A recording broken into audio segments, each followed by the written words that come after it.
Welcome back, everybody. Welcome back to the Idiot Box CRT YouTube channel. Today we're going to go over this wonderful 13-inch TV VCR combo, Curtis Mathes Tronics brand TV that was, well, you can say it's really rough. We'll just say that. And oh boy, is there a lot to say about this one. So let's dive in.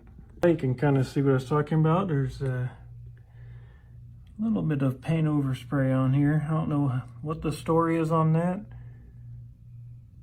As well as here on the top, there is a numerous amount of what to be melted plastic for something laying hot on it or sitting out in the desert for a while. You can hear it. It's textured in and not coming off. Yeah, moving down to the side, and you can see more of the paint overspray, I suppose. Where we come down to our single speaker. Right down here, you got our really dirty AV connections. All those very dirty, dusty buttons.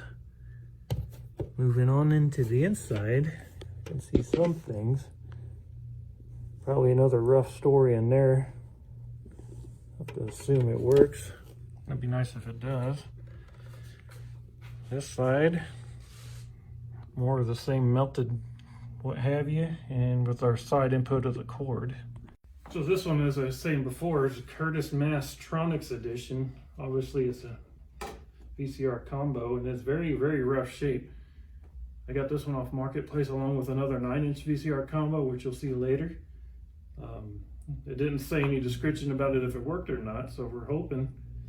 And as I'll point out some more, it's got a lot of paint overspray on it, so that's kind of interesting. All right, so with it flipped around, let's go ahead and take this. Plug looks all right, actually. Plug it in. Not much of a flicker. And let's go ahead and do a cold turn on. There's a little click. Slightly high pitched, but it's not super loud. And it comes up. That's a beautiful sight. You can see a little bit of the discoloration. High static. So it's a little blurry here from the overspray, but overall not terrible. Buttons, we have a slightly glowing power, volume.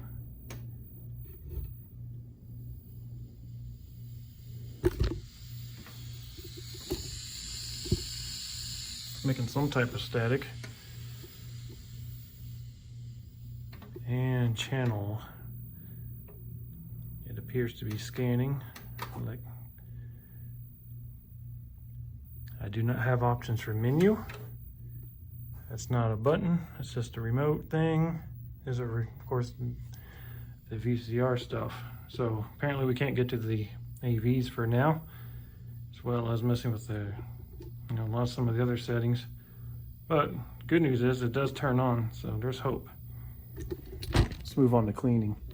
All right, now that you guys seen how dirty it is, let's go and get this thing cleaned up and see how she shines, shall we? We're gonna start with our simple green. Just gonna hose it down, wipe it, and we'll do our little montage of cleaning, and we'll see what the end result is.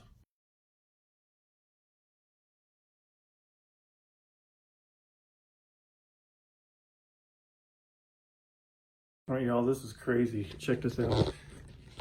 This is after a basic wipe. I mean, of course, that's not going to be fixed, but the screen actually came out. All the overspray came right off. Look at that. Now, this isn't detailed yet, but you can see there's a huge difference already. I'm just going to give it another coat of douse, a simple green. I'll hit it up with the magic eraser next. You can see that's just from a few wipes, and then we'll hit it with the brush to get the little detail cracks. Looks like we might have ourselves a beautiful unit when we're done, mostly.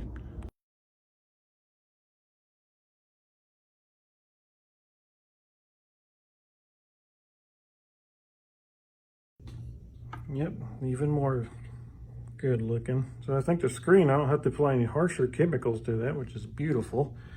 We're going to take some of this and this dirty swamp water, a little shake here. Like stuff like down here, right? Super dirty. We're talking like very dirty. So I'm going to take this brush with some water, just kind of go through it a little bit. I said some water, right? And some grease. Old grease from the TV, some chemicals. We're just going to give it a light coating. I'm getting the cracks. Start there first. And then we'll just go ahead and take a wipe. Wipe it clean. Push hard to get the buttons. Alright.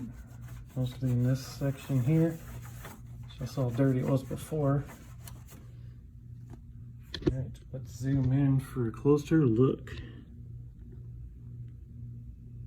Big difference, right? Let's zoom out a little bit and see a different angle. Yeah, super clean, huh? Don't worry about a little water getting in there, it's not gonna hurt nothing. Moving on over here.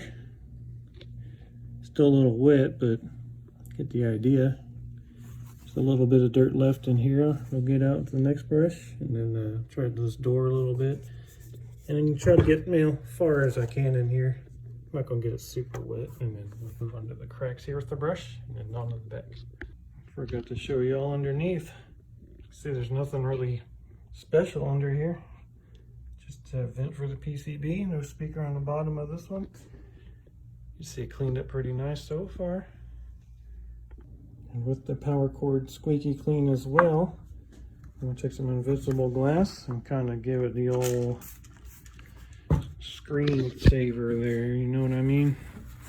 Make it beautiful as it can be. Work out any blemishes. See what's left.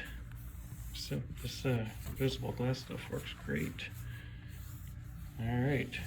With that, let it dry a little bit. You can see the cleanliness of it.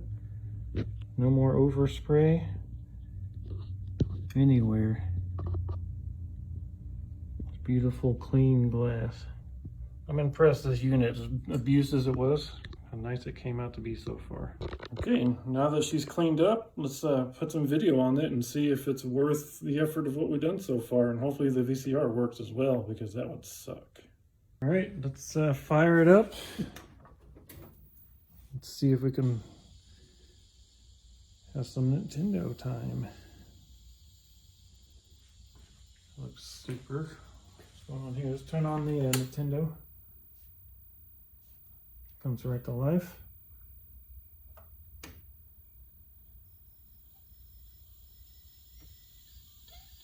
So we still got some static.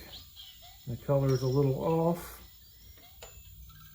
I don't know what happened. All I did is change the channel up and down. I guess I got stuck in between channels. Yeah. The speaker's not the best though.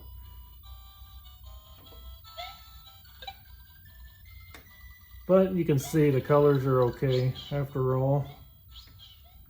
The reason I keep on choosing Super Nintendo Mario World is just because the colors.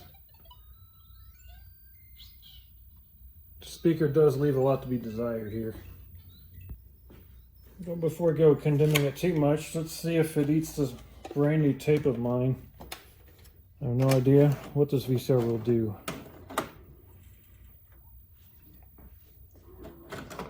Just ejects it. Does it eat it? May have to push it in further. It's just not taking it down. At least it does reject it, so that's always a plus. Not playing any VHS today, so it's probably got a bad belt or something. Alright y'all, so you can pretty much see what happened. The VHS doesn't work because of bad belt. I could hear it spinning when I eject it.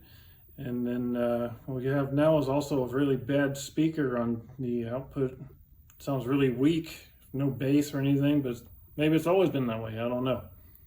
But for now, I'm not going to fix it. I'm just going to move it on down the road. You know, I got so many of these things. Someone else can have the project. I'll code them a good deal. But thanks for you guys watching. Remember to like and subscribe. We'll see you next time for more action.